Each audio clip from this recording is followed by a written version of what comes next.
Facebook Live. Então é isso aí.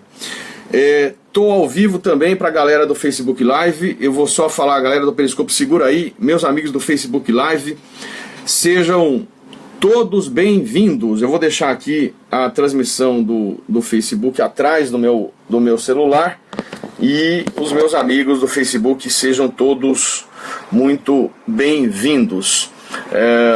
Então vamos lá, agradecendo tanto a presença dos meus amigos do Periscope, como a presença dos meus amigos do Facebook Live. Meus amigos do Facebook Live que estão entrando agora, eu comecei a live com uma música que está explodindo aí nas redes sociais, Trem Bala, de Ana Vilela. E contar rapidamente uma situação interessante de como foi escrita essa música. Eu também não conhecia a cantora, mas vou ser bem sincero, o que me chamou a atenção foi uma postagem da Gisele Bündchen. Eu descobri a música. A música foi postada nada menos do que na rede social da Gisele Bündchen. Foi. Mas eu vou contar como surgiu essa história. Aliás, se a Gisele Bündchen quiser falar bem do nosso esquematizado, eu agradeço ela e o Tom Brady, né, falar pelo mundo aí. Mas de toda forma, ela escreveu um pouco que eu li sobre a história, o tal do Trem Bala, dizendo que a vida é muito passageira. Ela escreveu quando o avô entrou no quarto dela, que ela vivia trancada, e perguntou: você, Ana, vai ficar o dia inteiro trancada no quarto e não vai sair para ver os seus amigos? Ela ficou nervosa, disse que disse era uma bad. Acho que bad, o que é bad? Eu entendi como, né, uma deprê. E aí ela então escreveu em 1h30 a música, e foi uma forma de desabafo que ela fez via WhatsApp. E aí ganhou essa proporção, hoje traduzida, trocando no Japão. Meu amigo do Japão que estava aí disse que acompanha aí para ver se isso é verdade. Então vamos lá. Iniciando aqui, agradecer os meus amigos. Daqui a pouco eu vou parar de olhar as transmissões. Meus amigos que estão entrando. PB entrou, grande PB. Muito obrigado por ter convidado os seus amigos aí, meu grande mestre aí, né? É um grande incentivador dos alunos, profundo conhecedor e de uma didática impressionante. Parabéns, meu amigo. Então vamos lá. Guarapari na área, Guarapari, Espírito Santo, Vitória na área. Então meus amigos que estão aí da cidade, são extremamente importantes aí a participação de vocês. O que eu vou fazer agora eu vou segurar as minhas trocas de informações com os meus amigos aqui. Eu vou pedir para os meus amigos pararem de eventualmente comentar isso. Eu não sei se isso dá certo, mas todo mundo diz: para de comentar, só fica dando coração para eu ver se não travou. E eu não vou estar olhando nada que vocês estão comentando, por isso fiquem tranquilos, gente. Vai haver um momento ao final da live que eu vou iniciar uma troca de ideias, e aí a gente pode discutir, tá bom? Eu queria então, iniciando o grande tema, eu gostaria de falar rapidamente um pouquinho da questão da greve nas Forças Armadas e também em relação aos militares estaduais, para em seguida dar uma leve observação, ou trazer uma leve observação sobre a greve na Polícia Civil. Em seguida, vamos tentar identificar alguns possíveis crimes que seriam praticados ou não em razão de greve, e se isso realmente se caracteriza. Falarmos em seguida de um ato do governador do Espírito Santo que transferiu o comando para o general de brigada. Falar se isso é possível e qual é o fundamento para essa situação. Discutir a questão se é hipótese de intervenção federal ou não, o que se observa hoje lá no Espírito Santo. E as notícias, depois os meus amigos vão confirmar, estão dizendo que já há aí um acordo com o governo. Então falar um pouquinho sobre intervenção federal. E talvez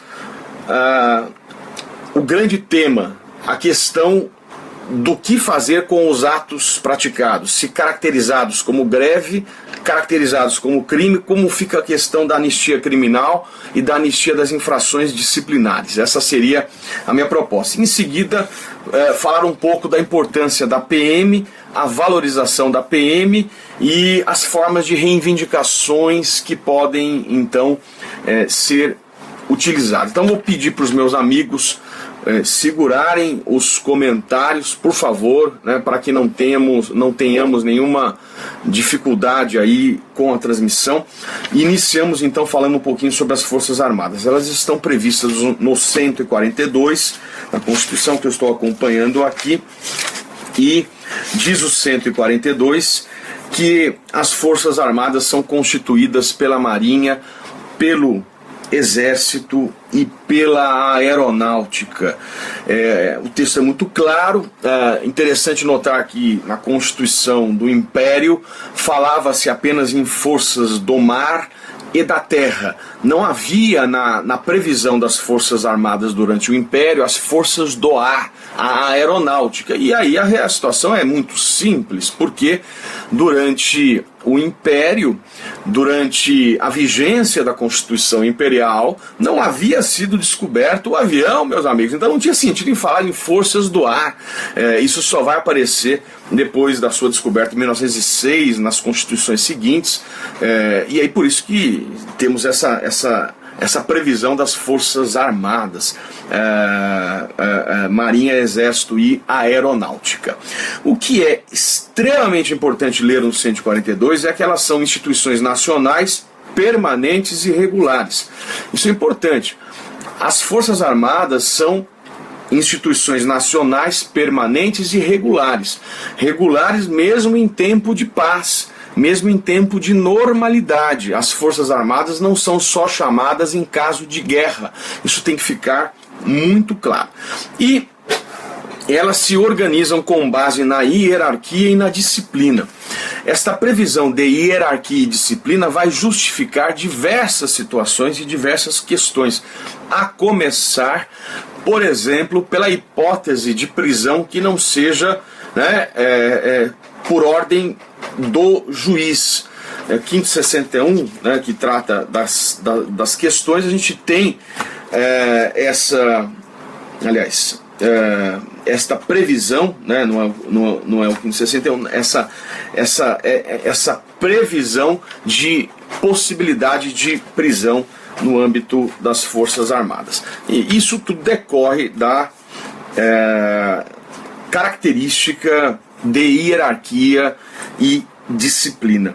Aliás, o parágrafo 2º do 142, quando excepciona o direito fundamental do habeas corpus, quando diz que não cabe o habeas corpus em relação a punições disciplinares militares, ele encontra fundamento na noção de hierarquia e disciplina, assim como a criminalização em razão de indisciplina.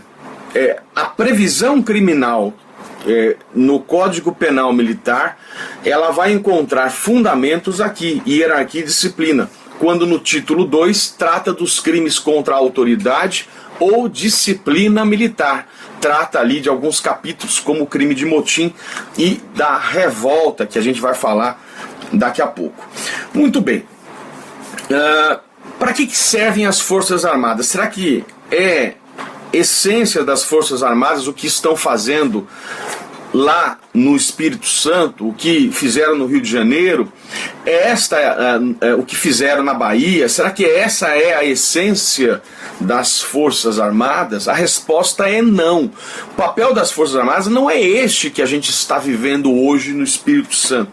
Leiam o 142. Ali diz que as Forças Armadas destinam-se à defesa da pátria e à garantia dos poderes constitucionais.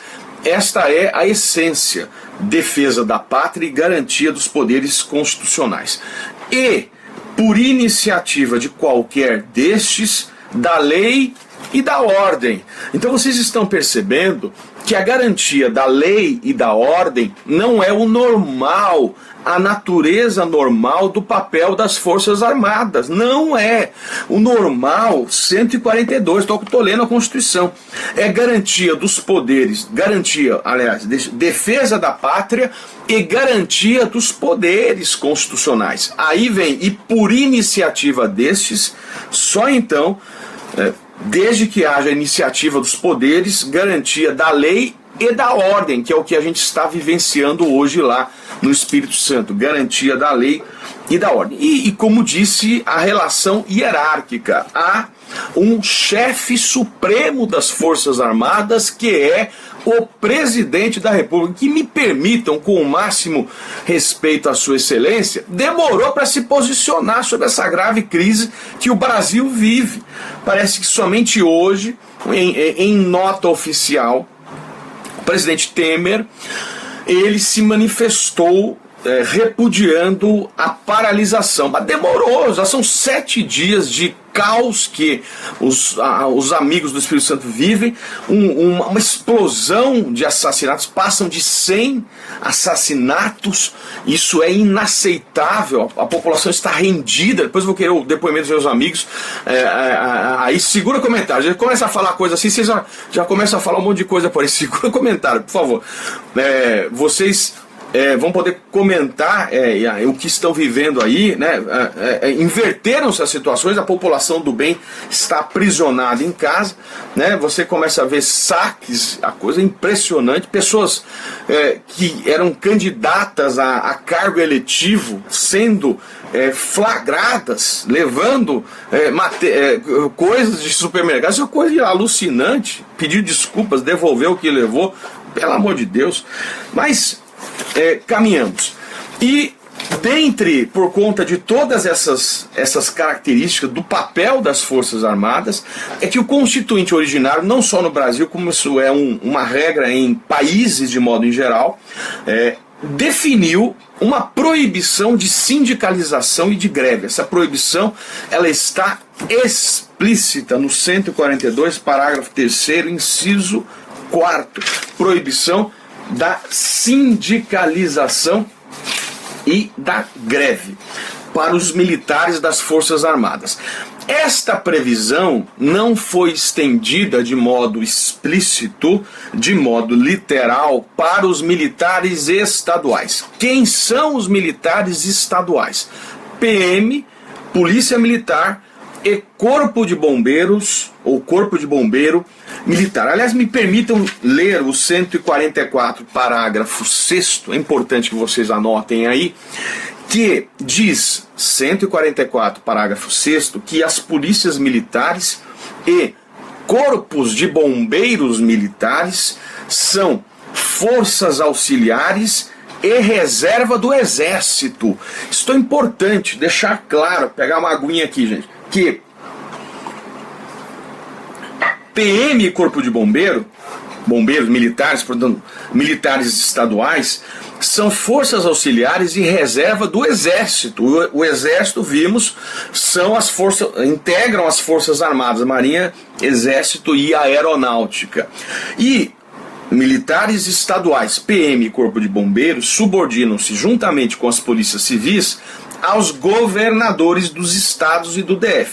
O papel da PM é realizar a polícia preventiva, evitar o crime. Depois de ocorrido o crime, vai para a polícia de investigação, a polícia civil. Então, quando há um problema de segurança pública, este é um problema do governo. Problema de segurança pública é ineficácia, é inoperância, por que não dizer em algumas situações incompetência do governo. Eu não tô, por favor, não estou dizendo que isso é um problema do governador do Espírito Santo. Eu estou dizendo que, em tese, não estou me referindo ao Espírito Santo. Eu posso até pensar do caso de São Paulo, quando o PCC tomou as ruas aqui, meus amigos. Problema de segurança pública é problema do governador. Tanto é que quando houve a situação aqui, havia um governo do PSDB que governava São Paulo, e o PCC tomou conta, todo mundo ficou refém em São Paulo, o presidente da República República, que era o Lula, ligou para o presidente, comentou às vésperas do debate do segundo mandato, se ele queria mandar, se ele podia mandar a Força Nacional de Segurança Pública para São Paulo. O governador falou que não, porque se dissesse sim, estaria atestando a incompetência do governo do estado de São Paulo naquela época, naquele momento. Então, meus amigos, que fique claro, problema de segurança pública é problema do governador, e por isso que há uma dificuldade política muito grande em relação a essa situação, porque envolve, dependendo da relação que ele tem com o presidente e as situações que se verificam políticas, há uma situação muito delicada de não nomear, de não chamar as forças federais para ajudar. Esse é o ponto extremamente importante. Que fique claro, então, essa situação. E as Forças Armadas, o Exército, só vai ser chamado se o governador pedir. É o que está dizendo. E por iniciativa dos poderes, da lei e da ordem. É o que a gente está vivenciando hoje. Muito bem. Esta proibição de sindicalização e de greve não está explícita na Constituição para os militares estaduais, mas decorre de um comando do artigo 42 da Constituição que manda aplicar o 142, parágrafo 3º, também o inciso 4º. Então, por força do 42, que manda aplicar o 142, parágrafo 3º, também em relação aos militares estaduais, estão proibidas a sindicalização e a greve.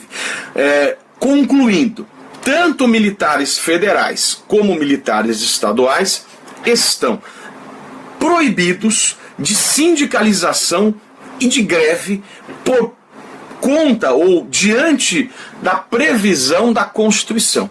Há um sentido muito razoável em relação a isso, porque são destinadas à garantia da ordem, defesa da ordem, diz o artigo 142. E quando fala assim segurança pública no 144, dever do Estado, direito e responsabilidade de todos, exercido para a preservação da ordem pública e da incolumidade das pessoas e do patrimônio. E isso se estende também para a PM. Meus amigos, se uma das forças de segurança pública, que é a PM, está, de acordo com o 144, recebendo a missão de preservação da ordem pública e da incolumidade de pessoas e do patrimônio, se esta mesma Constituição permitisse sindicalização e de greve, isso não permitiria o cumprimento do comando constitucional. Vamos em frente, meus amigos. Peço que segurem comentários para não travar, é o que o pessoal sempre diz aí. Então vamos lá. PM e militares das Forças Armadas e estaduais estão proibidos de sindicalização e de greve. E como é que fica a Polícia Civil? Já que o tema ele tem tudo a ver com o momento, porque as polícias civis começam a se manifestar aí, a movimentar. Muito bem, policial civil é servidor público civil, não é militar. É óbvio, professor, isso é óbvio, vocês estão diante dessa situação. Policial civil é servidor público civil, não é militar. Então, em tese, o servidor público civil tem direito de greve, 37.7. Aliás, diga-se de passagem, até hoje, esta lei não foi regulamentada, esse direito fundamental não foi regulamentado. Há uma inércia brutal por parte do parlamento, uma negligência, uma inércia desidiosa por parte do parlamento, e até hoje não há lei. Isso levou uma posição ativista, uma produção de uma sentença aditiva por parte do Supremo, um ativismo judicial diante da inércia brutal, e julgou 3 mandados de injunção, dentre eles um mandado de injunção que foi proposto pelo Sindicato dos Policiais Civis do Espírito Santo. Meus amigos, isso foi julgado em 2007, um mandado de injunção impetrado pelo Sindicato dos Policiais Civis do Espírito Santo, que hoje passa por isso novamente. E o Supremo julgou procedente esses mandados de injunção 670, 708 e 712, 670, 708 e 712, e mandou aplicar no que coubesse a lei da iniciativa privada, a lei 7.783 de 99, e portanto adotou de modo inédito àquela época, porque hoje a lei do mandado de injunção já permitiria isso, adotou uma posição concretista geral naquele caso, e portanto todo servidor público pode realizar o direito de greve, não porque tem lei, mas por uma decisão judicial. Mas cuidado, no momento seguinte, diante de uma reclamação constitucional, o Supremo reduziu seu entendimento, restringiu seu entendimento, e o Supremo definiu, julgando uma reclamação constitucional, que os policiais civis não estão mais permitidos de exercer o direito de greve. Isso é o julgamento da reclamação 6568 do dia 20 de maio de 2009. Isso está tudo lá no nosso livro, a gente fala com muita clareza para quem tem o livro lá na página 1137, para quem está com a edição 2016, 20ª edição. A reclamação 6568 restringiu esta possibilidade, aplicando por analogia a regra das Forças Armadas. Meus amigos, é interessante a gente observar, né, que no julgamento de uma ação civil originária 3034, ação civil originária 3034, o então presidente do Supremo, ministro Peluso, disse o seguinte: os policiais civis não têm direito de greve. Está tudo lá no livro, página 1137. Assim como não tem outras categorias. E não o tem porque lhes incumbem, nos termos do 144 caput, dois valores incontornáveis da subsistência de um Estado: segurança pública e incolumidade das pessoas e dos bens. Falei isso agora há pouco, artigo 144. Professor, quer dizer então que PM, Corpo de Bombeiros, Forças Armadas, policiais civis estão proibidos de sindicalização e de greve? Resposta: sim. PM, militares, federais e estaduais, por proibição explícita da Constituição, e policiais civis por determinação, orientação ou interpretação jurisprudencial. Este é o entendimento. Professor, mas como é que se reivindicam direitos? Vou falar ao final. Eu não estou dizendo que essas categorias não podem reivindicar. Podem, tem que ter instrumento para reivindicação. Agora, o modo eu quero deixar para o final. O que se proíbe é sindicalização e greve. Isso é ou está explícito. Muito bem. Vamos lá, vamos caminhar aqui. Que mais?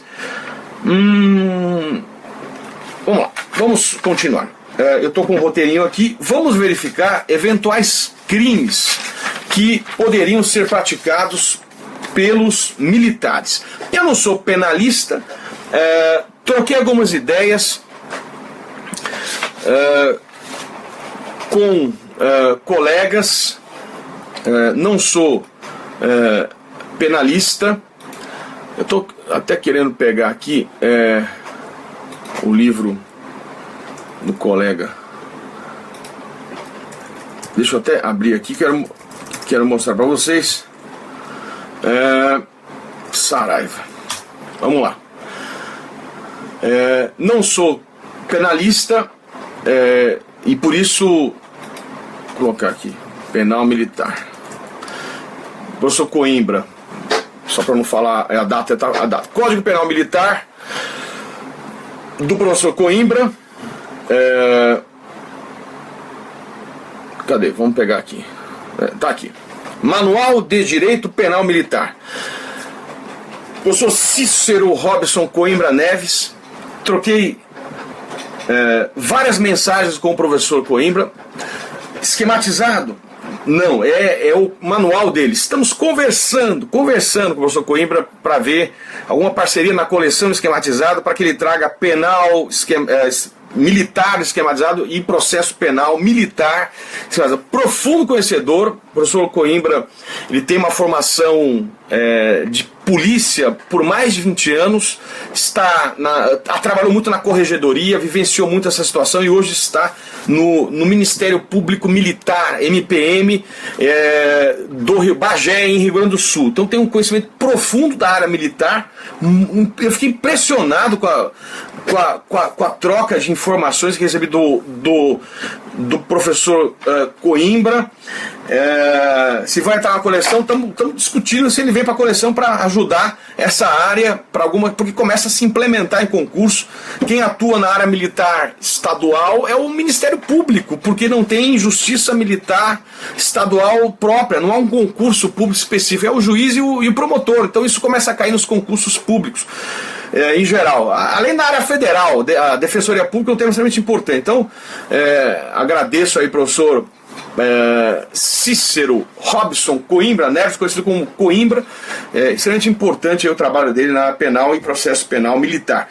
E o professor Frederico Isidoro, capitão da Polícia Militar de São Paulo, muito profundo conhecedor aí sobre o tema militar, direitos humanos. Então, professor Frederico Isidoro, muito obrigado aí pela contribuição também, porque eu falei, vou falar de um tema que eu vou entrar no mundo em que o professor Nutti também tem um livro muito bom, também sei do trabalho do Nutti, muito bom na área militar, mas eu iria falar de um tema que ficaria vendido. Então eu fiz alguma pesquisa, conversei com eles, já falava no livro dos crimes de motim, 149, crime de revolta, crime de deserção, 187 do Código Penal Militar, crime de conspiração, artigo 152 do Código Penal Militar, crime de desobediência, 301.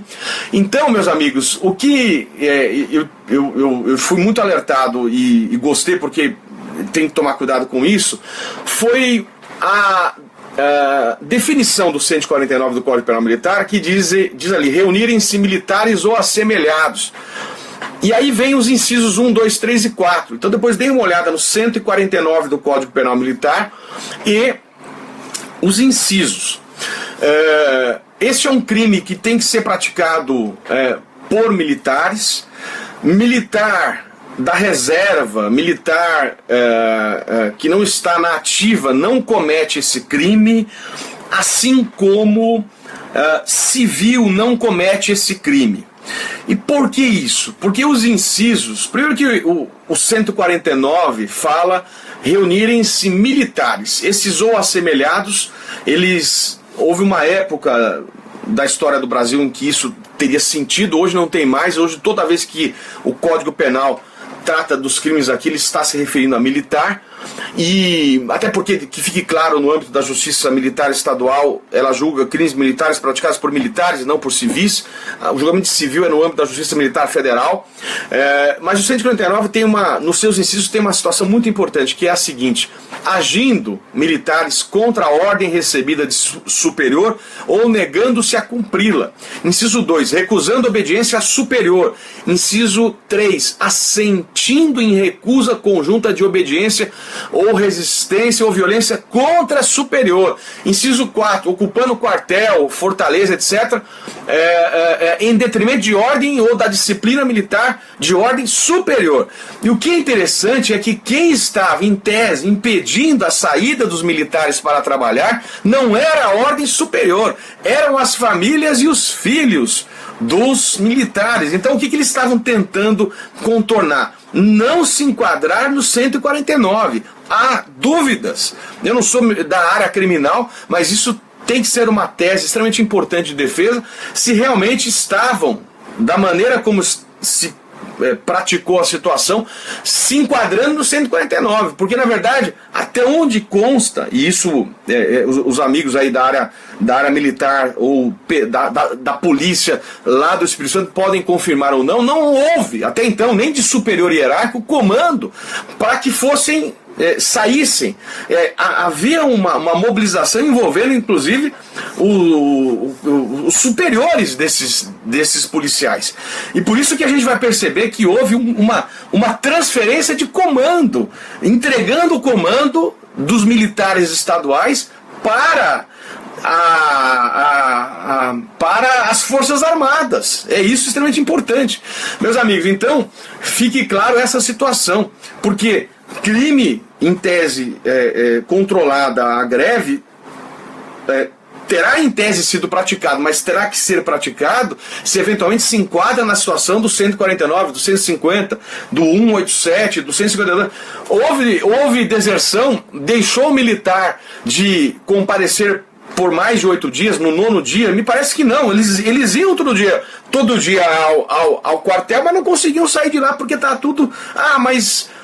então é algo extremamente interessante o que se verificou. O crime de revolta que hoje o governador e o secretário de segurança colocaram pressão é crime de revolta, é o motim armado. O crime de revolta é o motim armado. Aí é crime de revolta. E a pena, meus amigos, estou olhando aqui, é de 8 a 20 anos. E a condenação, salvo engano, por crime superior a 2 anos, significa expulsão da corporação. Então, quando hoje se definiu com extrema firmeza de que iriam indiciar mais de 700 policiais militares, a situação parece que se controlou. E aí há nos jornais a informação de que eles vão perdoar as infrações disciplinares. Nós vamos ter que discutir tudo sobre isso. Então vamos lá. Vamos em frente. Meus amigos, vamos lá. O que se verificou foi a transferência. Eu publiquei lá na minha rede social, o Diário Oficial do Estado, um decreto 113-S de 7 de fevereiro de 2017.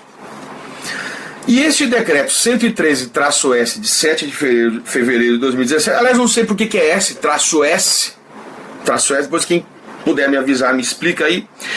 O governador do estado do Espírito Santo, no exercício das suas atribuições, transfere o controle operacional dos órgãos de segurança pública para o general de brigada.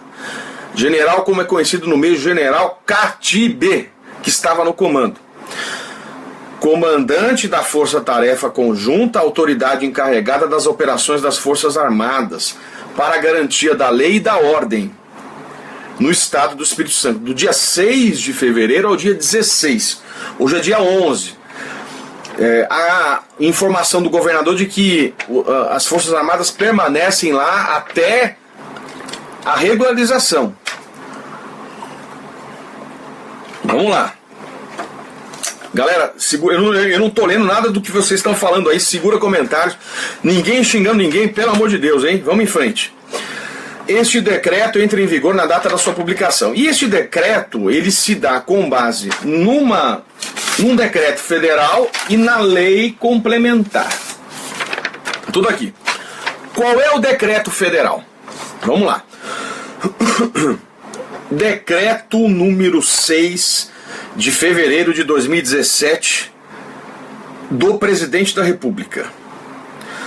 O Presidente da República, Michel Temer, decreta, decreto de um artigo, número 6 de 6 de fevereiro de 2017. Fica autorizado o emprego das Forças Armadas para a garantia da lei e da ordem no Estado do Espírito Santo no período do dia 6 a 16 de fevereiro de 2017. Parágrafo único. O ministro de Estado da Defesa definirá a alocação dos meios disponíveis, observada a prioridade do emprego a que se refere o caput da região metropolitana da Grande Vitória. Muito bem. Decreto autorizou o emprego das Forças Armadas.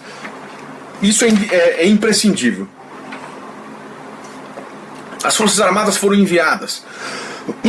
Há um comando do general de brigada dessas Forças Armadas. E há um ato do governador que entrega o comando da segurança pública do Estado para o general de brigada.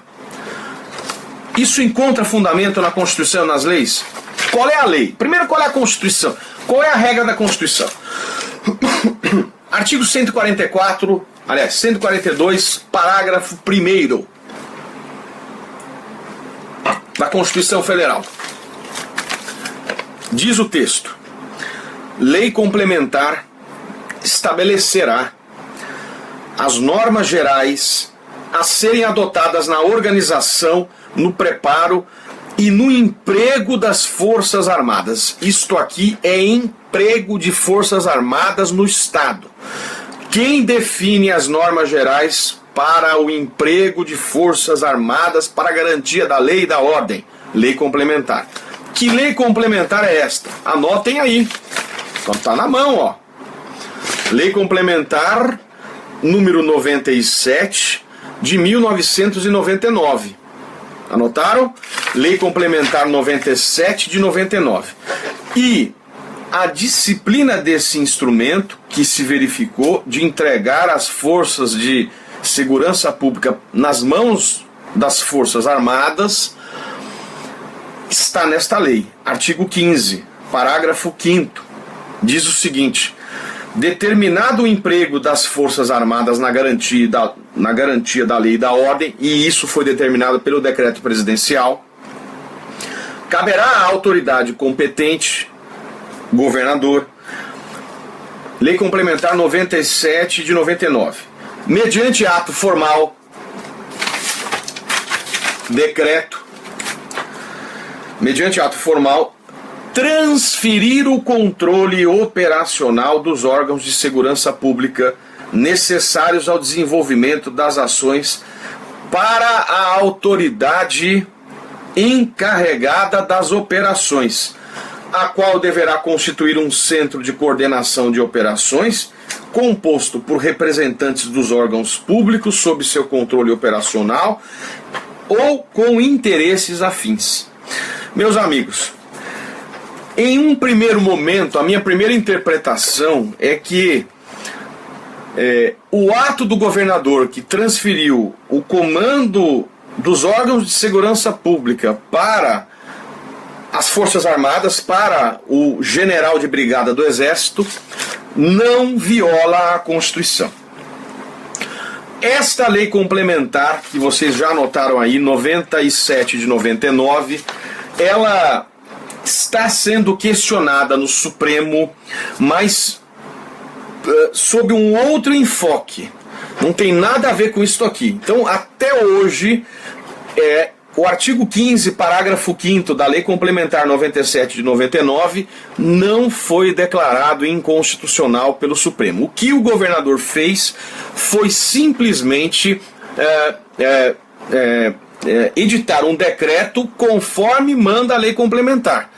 E me parece natural, me parece ter sentido e lógica que haja um comando único, já que há uma situação de instabilidade e anormalidade e o próprio governador pediu o apoio das Forças Armadas para a garantia da lei e da ordem. Me parece razoável que o comando fique nas mãos do general de brigada. O decreto do governador é o decreto 113-S. E mais, a gente viu no início da transmissão que, de acordo com o artigo 144, parágrafo 6º, a Polícia Militar e o Corpo de Bombeiros Militar são forças, vejam bem, auxiliares do Exército. Se a PM e o Corpo de Bombeiros são forças auxiliares e reserva do Exército, não me parece absurda a situação de ter a lei dado a liberdade para a lei complementar fixar esta situação. Me parece razoável essa situação. Muito bem. O que eu estou vislumbrando com este ato, já que, ao que se escutou na mídia, não havia comando para que os policiais eles saíssem dos quartéis, é que agora, sob o comando do militar, do general de brigada, essa tentativa de não enquadramento no 149 ficasse minimizada. Por que isso? Porque se o comando agora passasse a ser do general de brigada que recebeu por ato do governador esta atribuição, deixar de sair caracterizaria eventualmente o crime. Estão percebendo, gente? Então veja, a previsão do crime vai ter discussões do crime. Primeiro ponto, se havia ou não comando para deixar o quartel. Se havia, portanto, o desrespeito à ordem de superior hierárquico. A partir do momento que o decreto do governador entrega o comando para o general do Exército, isso se deu no dia 7, o decreto circulou no dia 8, também não sei se houve comando por parte aí do general de brigada do Exército. E aí, este vai ser o grande debate a ser analisado por parte do judiciário. Tudo bem, gente? Vamos em frente. Vamos em frente. Meus amigos do Facebook Live estão por aí, estou acompanhando. Meus amigos do Periscope tem dado alguns travamentos. Vocês estão voltando, parece. Não estou vendo corações na tela, mas se puderem colocar corações na tela, isso confirma que vocês estão por aí, amigos do Periscope, porque eu ainda quero falar mais algumas coisas. Tudo bem?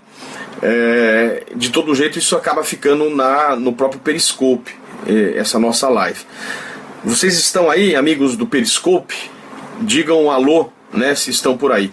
Aliás, eu vou, enquanto parece que está voltando o Periscope, eu vou deixar a minha insatisfação com os serviços. Eu paguei o mais caro da porcaria dessa internet, toda vez está dando problema. A internet, eu não sei o que está acontecendo, me deixa nervoso isso aqui, a porcaria de serviço que a gente tem aí dessas operadoras. Mas vamos em frente. Não sei se está tudo bem aí, eu vou continuar falando, porque depois a gente coloca lá no YouTube, mas não vou colocar hoje não. Meus amigos do Periscope, dão um toque na tela pra gente confirmar se vocês estão por aí. Vamos em frente aqui. Meus amigos, vamos lá. Já falamos sobre a transferência de comando. Bom, isso é uma situação de intervenção federal? O que a gente vivencia hoje é intervenção federal? Resposta: isto não é uma intervenção federal. Por que não é intervenção federal? Porque a intervenção federal, ela ocorre de duas formas. Aliás, sempre, por decreto do chefe do Poder Executivo Federal, intervenção da União nos estados, decreto do Presidente da República. E a intervenção federal pode ser de dois tipos. Ou a intervenção federal, ela é espontânea, de ofício, ou ela é provocada. Ou ela é espontânea de ofício, ou ela é provocada. Provocada, e aí tem regras na Constituição no 34. A hipótese aqui é uma clara hipótese, se essa fosse a intenção do presidente da República, Michel Temer, de intervenção de ofício. 34, inciso 7, aliás, 34, inciso 7 não, 34, inciso 3. 34, inciso 3.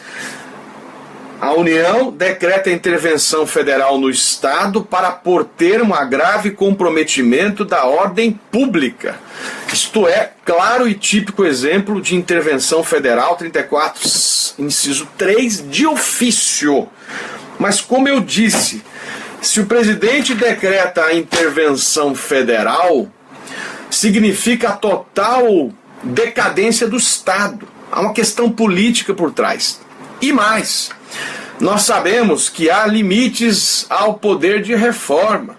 E decretada a intervenção federal, não pode haver o quê? Aprovação de proposta de emenda à Constituição. Isso está explícito lá no artigo 60 da Constituição. Vamos abrir aqui, artigo 60, parágrafo terceiro não, parágrafo 1º, diz lá: a Constituição não poderá ser emendada na vigência de intervenção federal, estado de defesa e estado de sítio. Meus amigos, há também uma preocupação com reforma da Previdência, que o governo está aí gerando uma polêmica muito grande. E se ele decreta a intervenção federal no Estado, tudo para, nenhuma proposta de emenda pode ser aprovada. Tudo bem?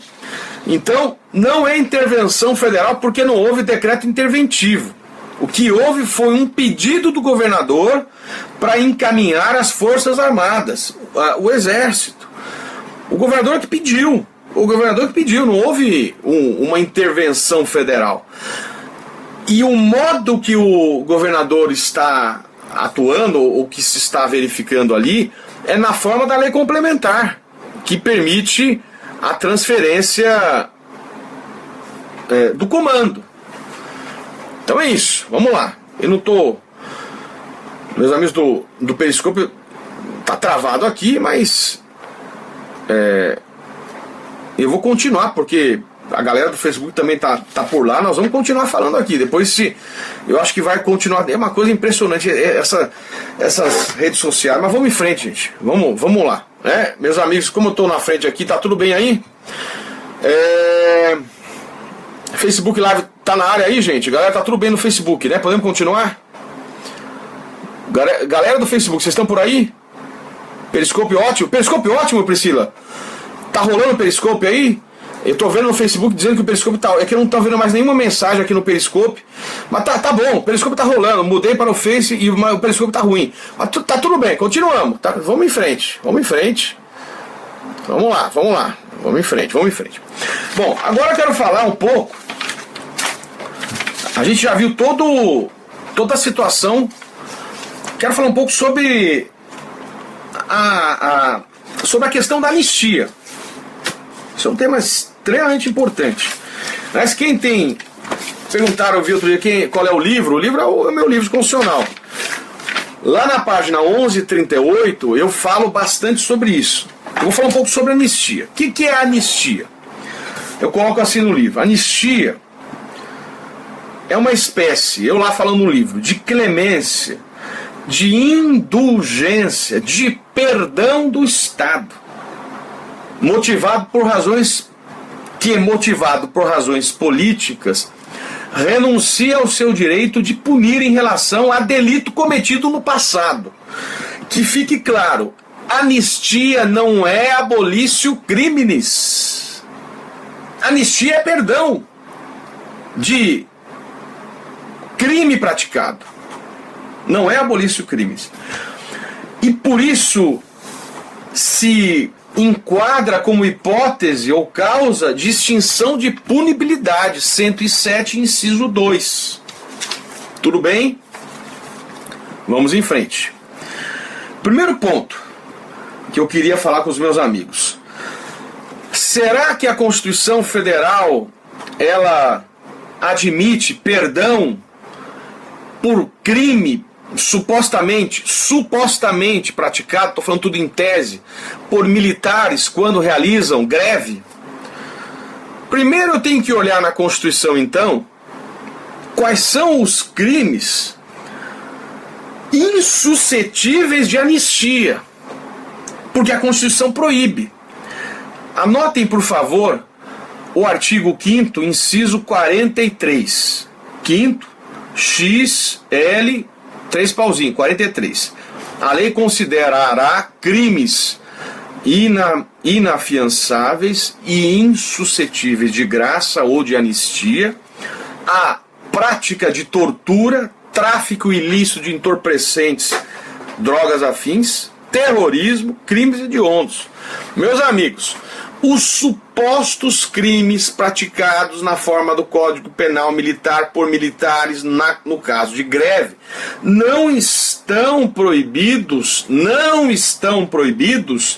de perdão, não se enquadram no 5º 43, portanto, em tese, podem ser perdoados crimes. E aí eu pergunto, de que forma se perdoariam esses crimes?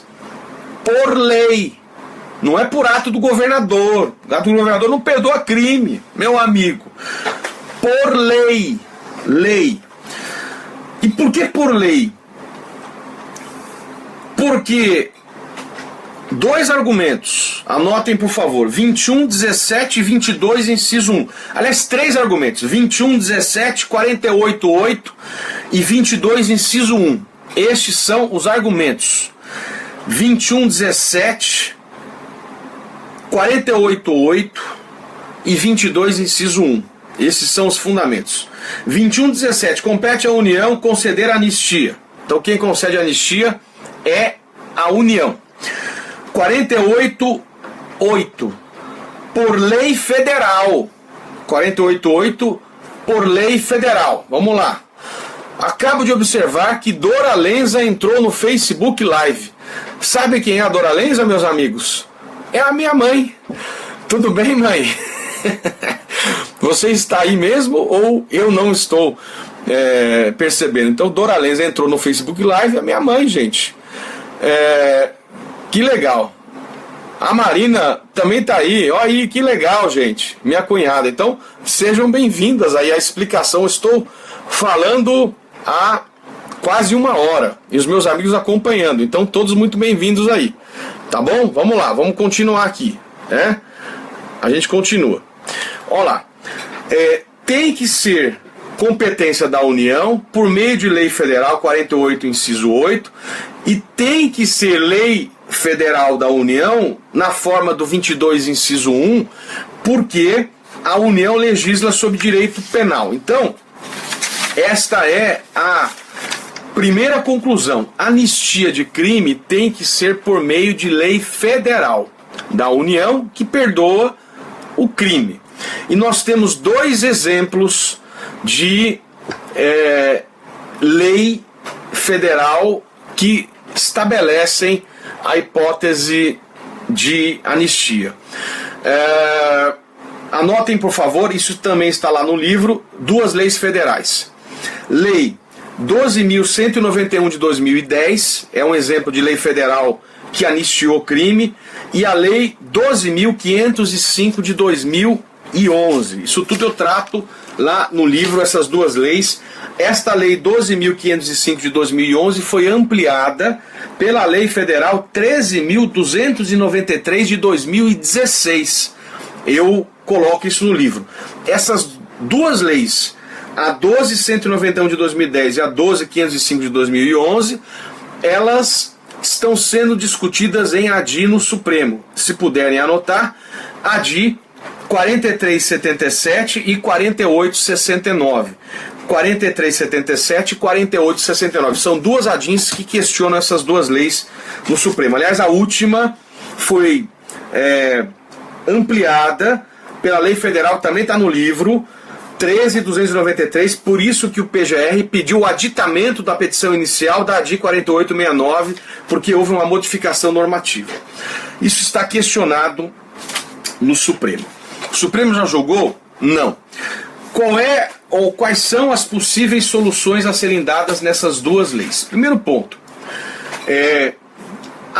as duas leis federais, elas estão perdoando tanto o crime como as conexas infrações disciplinares. São as duas coisas, crime e infração disciplinar. Eu vou separar. Perdão de crime é perfeitamente possível, é uma opção política do legislador, e se enquadrado nas hipóteses do Código Penal Militar, as associações de policiais militares têm que fazer pressão lá em Brasília para pedir a ampliação dessas leis. E aí essas leis estariam perdoando o crime. Só que além de perdoar crime, essas leis estão perdoando também a infração disciplinar, administrativa. E aí que vem a questão. Pode então essas leis estarem perdoando a infração disciplinar administrativa? São duas teses. Se você entender que a anistia deve ser lida num sentido amplo, você está admitindo o perdão disciplinar também.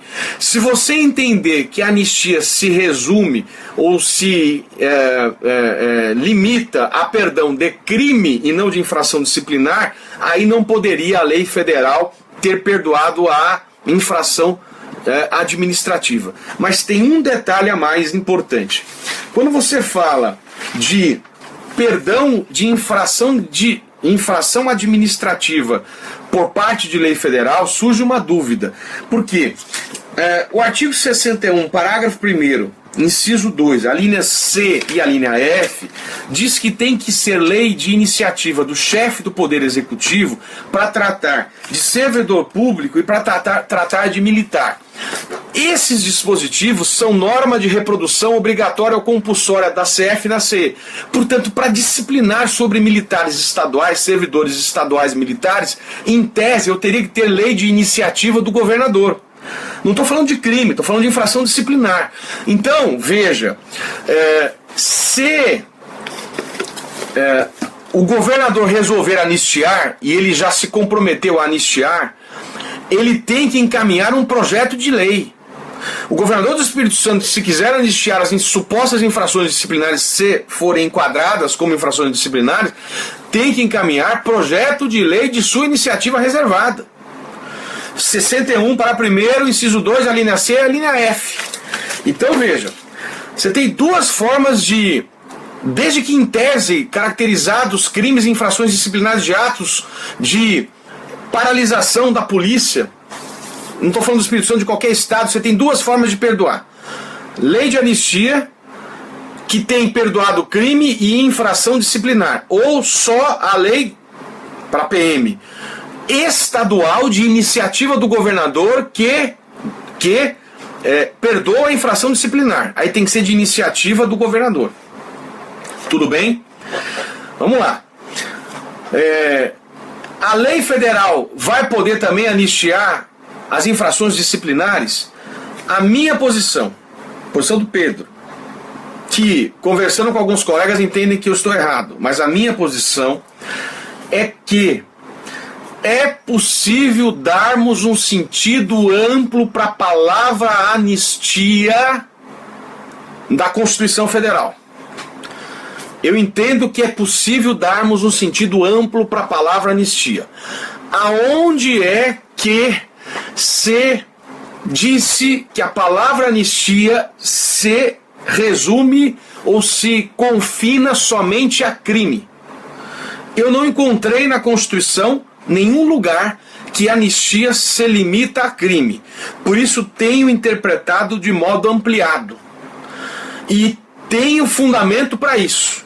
Eu vou dar para vocês um fundamento, um precedente do Supremo, que eu também coloco no livro. Há um precedente do Supremo. Anotem, por favor, que a sigla é RP, que é representação 696. 696. Esta representação ela foi julgada em 1966, extremamente antiga. Mas esta representação ela foi trazida como um precedente no julgamento da ADIM 104. Esta é já após 88, 2007. Meus amigos, na página 1140 do livro eu faço menção a essas duas ações. Eu vou ler a ementa: anistia de funcionários civis e a elementos da força pública estadual. No direito brasileiro, a palavra anistia foi ampliada de sua acepção clássica e etimológica para abranger também o cancelamento de débitos fiscais e de faltas disciplinares. Não há cláusula na Constituição que impeça ao Legislativo Estadual regular os casos de anistia de penas disciplinares impostas aos servidores públicos, embora aplicada pelo Executivo dentro da lei. Então, é a leitura deste precedente que me permite trazer um sentido amplo da palavra anistia e que me permite, portanto, entender que o perdão pelo crime supostamente praticado também pode se enquadrar, o perdão, a infração administrativa disciplinar. Esses são dois precedentes que eu trago.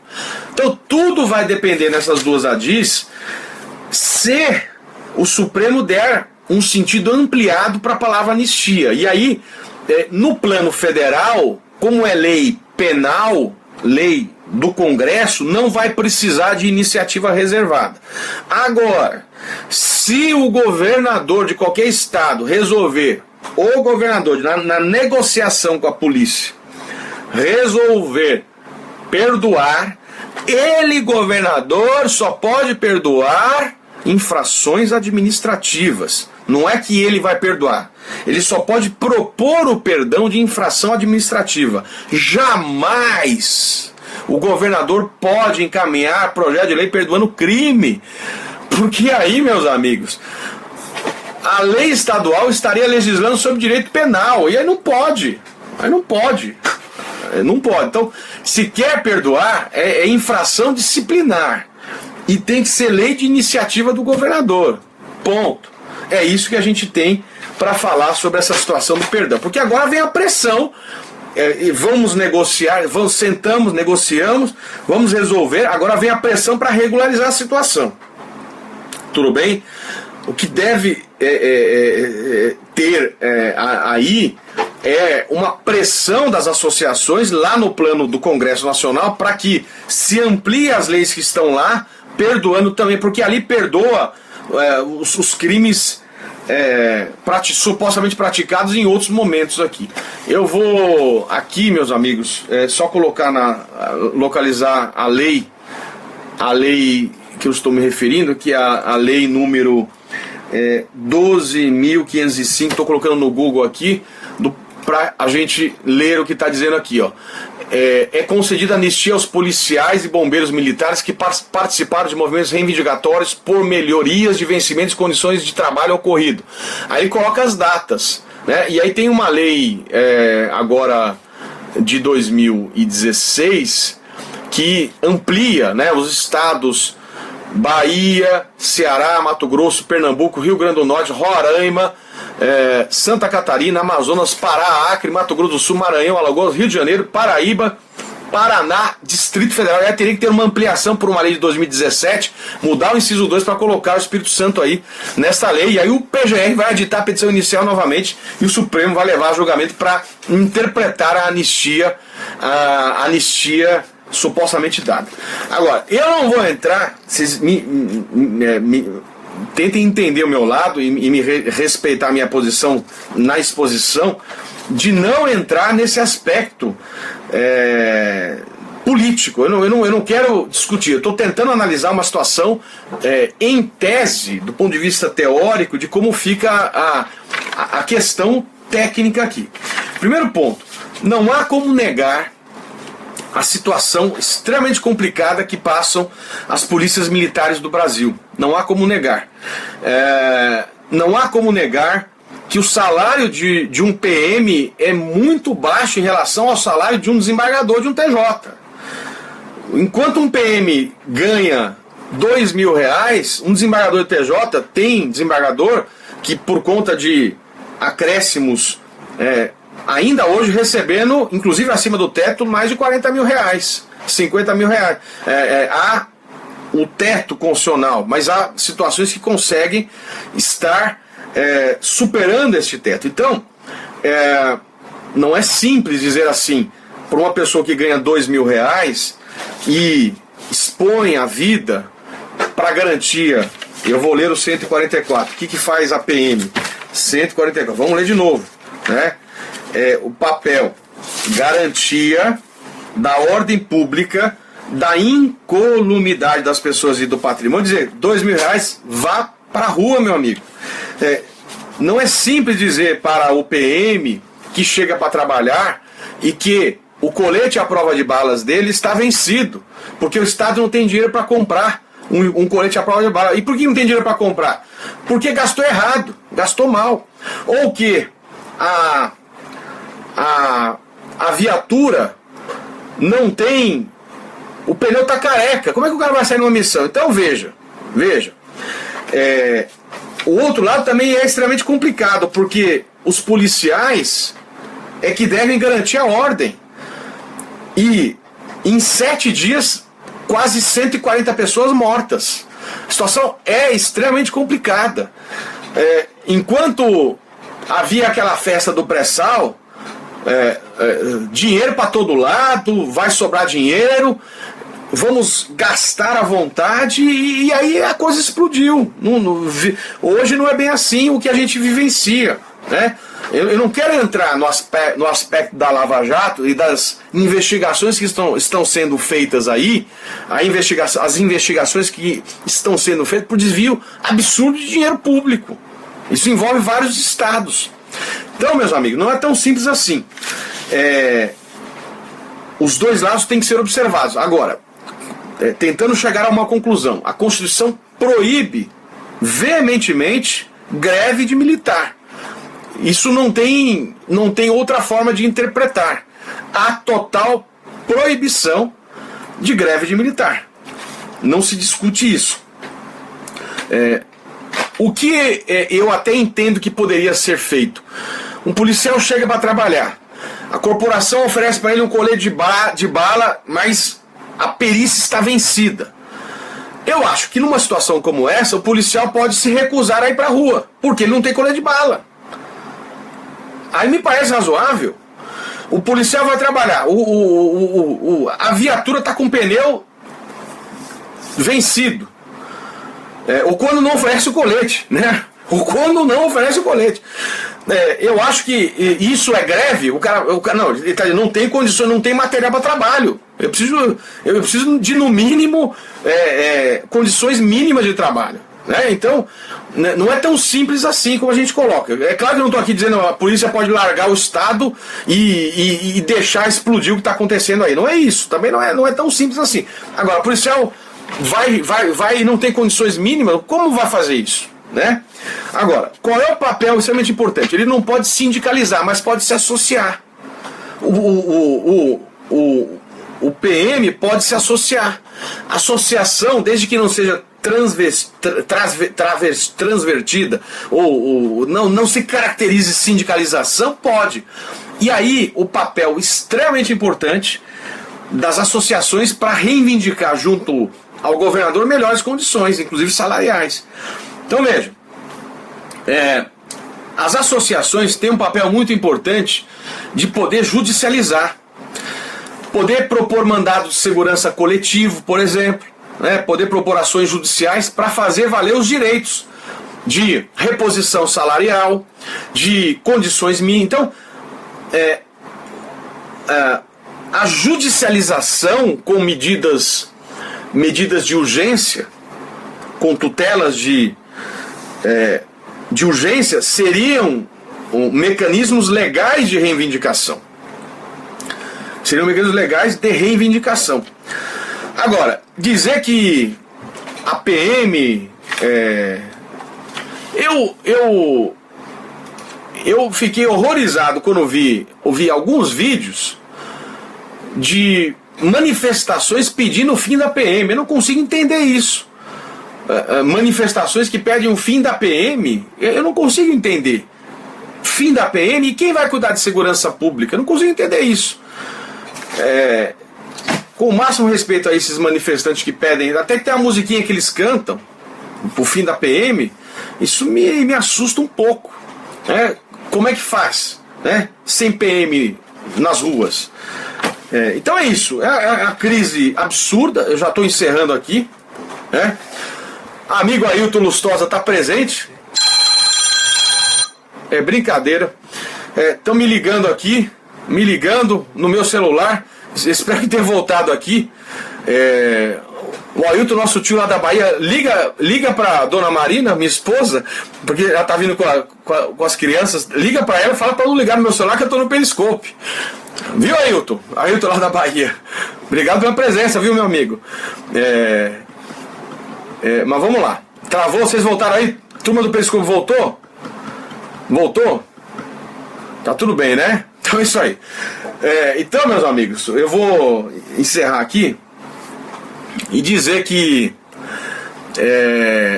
fim da PM, entendi que pediram o fim da militarização. Eu vi quando fiz alguma pesquisa, meus amigos, eu vi um videozinho colocando o fim da PM. Não acabou, tem até a musiquinha, coisa que eu fiquei assustado.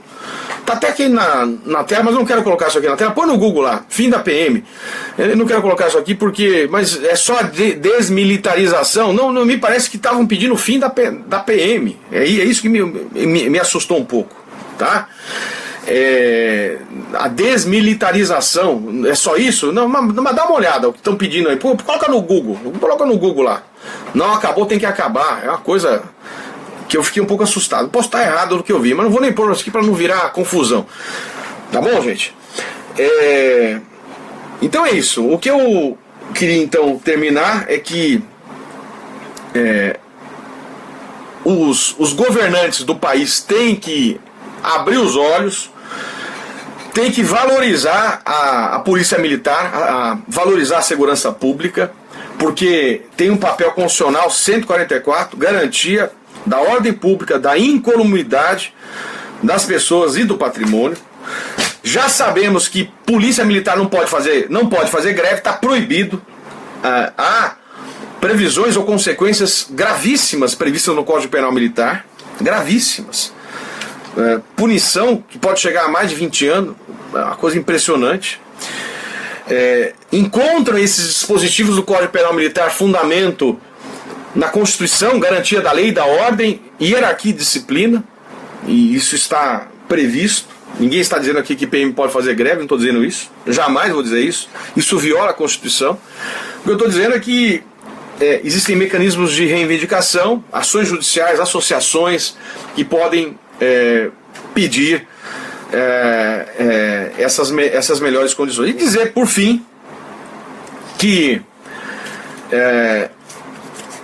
a gente tem que valorizar a polícia militar. Assim como um juiz de direito ele é valorizado, um juiz de direito ganha quase 30 mil reais, não tem sentido um policial militar ganhar 2 mil reais. É isso que eu queria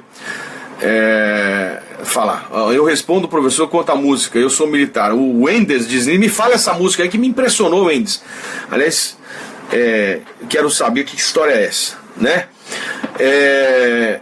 O que eu queria então é que houvesse uma valorização das forças de segurança pública.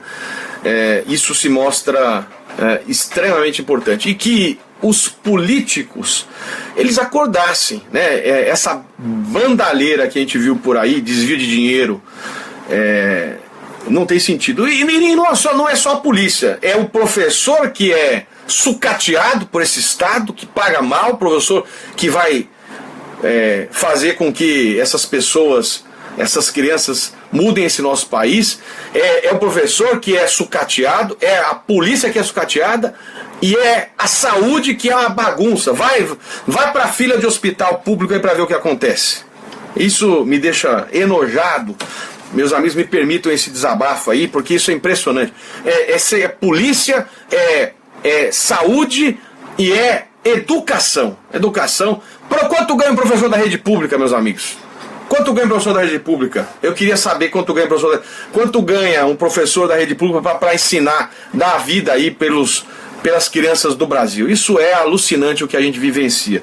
Então, meus amigos, não é tão simples assim. E quanto se desviou de dinheiro público, essa bandalheira que a gente vê na Lava Jato, aí a gente escuta na Lava Jato, quanto? Eu não estou dizendo que quem, não estou dando não, eu estou dizendo que a gente escuta, o que se desviou de dinheiro público, dinheiro que podia ir para a educação, para a saúde. Isso é impressionante. Piso de um professor de R$ 1.250. Isso é impressionante, ganhar um professor R$ 1.250. Porque quanto tem que ganhar um professor? Tem que ganhar como ganha um juiz. Quer dizer que o professor é menos importante que um juiz de direito, meu amigo? É descaso do Estado. Tem dinheiro sim. O problema é o desvio de dinheiro que a gente percebeu aí. Esse descaso dos governadores do Estado. Isso é impressionante. Desvio de dinheiro público que poderia estar indo para a construção. O país poderia ser muito. O país é riquíssimo. Esse país é riquíssimo. A gente vê essa bandalheira por aí. Tá bom, meus amigos? Espírito Santo, Vander, 2.100 por 25 horas. Eu vou me despedir dos meus amigos. Eu vou despedir aqui do Periscope. E depois eu vou falar com os meus amigos do Facebook Live. São as duas lives que estão aqui. Queria então, meus amigos do Periscope, Facebook Live, segura aí que eu vou falar com vocês em seguida. Agradecer a presença passaram de milhares de pessoas aqui. Foi uma coisa impressionante que disseram aqui. Valeu, Lenza, semanais, abraço por aí adiante, obrigado por todo mundo aí pela presença, espero ter contribuído um pouco aí. Isso tudo eu fiquei preparando hoje o dia inteiro, discutindo, né, os temas. Agradecer ao professor Coimbra, Cícero Robson Coimbra Neves, por ter me trazido alguns elementos da parte criminal. Agradecer ao professor Frederico Isidoro por ter contribuído aí, ele com uma posição muito importante como capitão da PM, me trouxeram alguns elementos importantes aí para poder fazer essa live e entrar no aspecto criminal, militar, que eu não entendo nada e tive que me socorrer aos meus amigos. Como é que eu vou entrar numa live sem conhecer um pouco essa história aí, falar com meus amigos? Então eu agradeço aí, Wanda Lebarque, muito obrigado. Vendes Diniz, mais de 2.800 pessoas online no Periscope. Esse Periscope tá uma bomba, tá travando toda hora, que me deixa aqui nervoso, né? Às vezes eu não vejo, parece que tá travando. De novo, meu Deus do céu, de novo. A Cristina, minha sogra ligando. Meu Deus, eu vou desligar aqui, então, porque minha sogra já tá ligando. Não sei o que tá acontecendo. Então caiu aqui. Caiu já o Periscope caiu. Agora eu vou voltar a falar com meus amigos do Facebook Live. Agradecer aí, quem tá aí, né? Obrigado, Rosiane, sábado, aula top, muito esclarecedor. Muito obrigado, Tiago Vaz, falta vergonha na cara desse país, professor. Impressionante, né? Sábado de aula top, muito obrigado aí por todo mundo.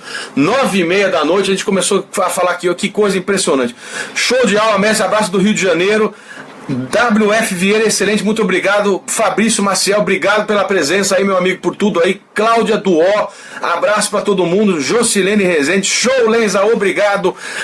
Amira Raul Dali, valeu, professor Vitor Massante Dias, obrigado, galera do Facebook Live. Michael Luiz, PM do Ceará, obrigado, meu amigo. Tamo junto na luta aí, valorização de vocês aí, viu? Vamos em frente aí, excelente análise técnica, Luan Almeida.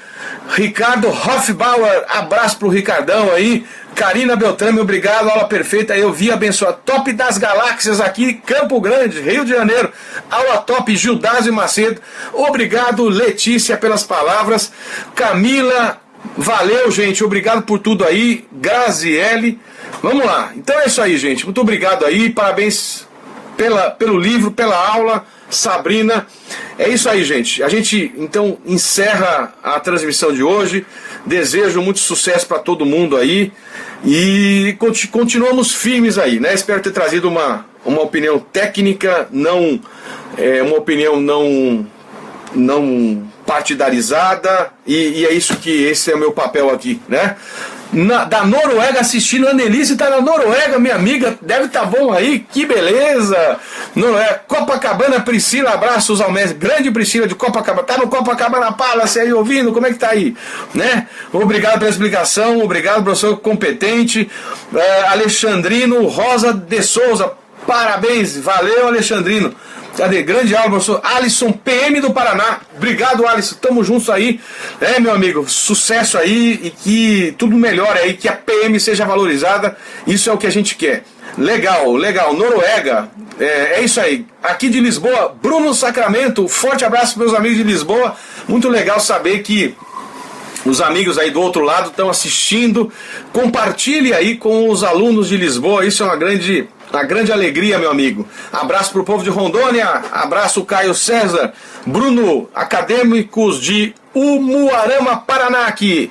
Isadora, Espírito Santo, minha amiga, deve estar difícil a situação aí, hein? Coisa não tá fácil não, viu? Que loucura. É isso aí, gente. A gente vai concluir então a live. Santos também, grande Alexandre Santos, obrigado pela presença. Lenza, o senhor mencionou que policial civil não pode ser sindicato. Não, o que eu mencionei é que a proibição de sindicalização de greve é da polícia militar. Polícia Civil tem de ver um monte de sindicato de policiais civis por aí, como o sindicato dos policiais civis do Espírito Santo, que propuseram mandado de injunção para a discussão do direito de greve dos servidores públicos. Isso é perfeitamente possível, sindicato de policiais civis. Sirlene gosta das aulas, que bom. Cabo Frio, Patrícia Espírito Santo, minha amiga, fique com Deus todo mundo aí, que tudo se melhore, tudo se resolva. Acabou a greve aí, Patrícia? Não vou usar greve, desculpa. Acabou o movimento, já parou? Como é que estão as coisas aí? Houve acordo, tá tudo certo? Aqui ficou muito tenso mesmo, né? Houve um convite aí para eu dar aula aí no Espírito Santo. Eu falei, ó, eu vou dar aula se tiver tudo em ordem, gente. Pelo amor de Deus, como é que eu vou dar aula aí num momento como esse? Né? Então, é isso aí, gente. Nós vamos falando. Vou desligar aqui. Que foram o quê? Quanto tempo aí? Quase 1 hora e pouco de aula aí. Então é isso aí. Nós vamos falando. Acabou só. Acabou. O movimento das mulheres continua, né? Valeu, gente. Então, obrigado por todo mundo. Quem gostou, divulga aí as nossas redes sociais e tamo juntos aí, tá bom? Forte abraço. Por aqui trabalhando, lutando pra atualizar o nosso esquematizado aí, viu? Não tá fácil não, porque aqui não acaba. Cada dia coisa nova aqui, gente. Valeu, 1h20. Carlos, grande Carlos. Forte, tá na praia, grande Carlos. Colaborou bastante nos eventos em Santos que a gente organizou. Esse é o Carlão. Carlos, valeu, meu amigo. Sucesso aí, tá na Praia Grande ou não? Manda um abraço aí pra galera, viu? Tchau. Valeu, gente. Obrigado. Rio de Janeiro tá começando a pegar. Meu amigo, segura, governador, segura firme aí, meu amigo. Não quero nem ver. Segura tudo aí, hein? Vamos lá. Galera, tchau. A gente se vê, muito obrigado e até o próximo encontro. Valeu, Natan.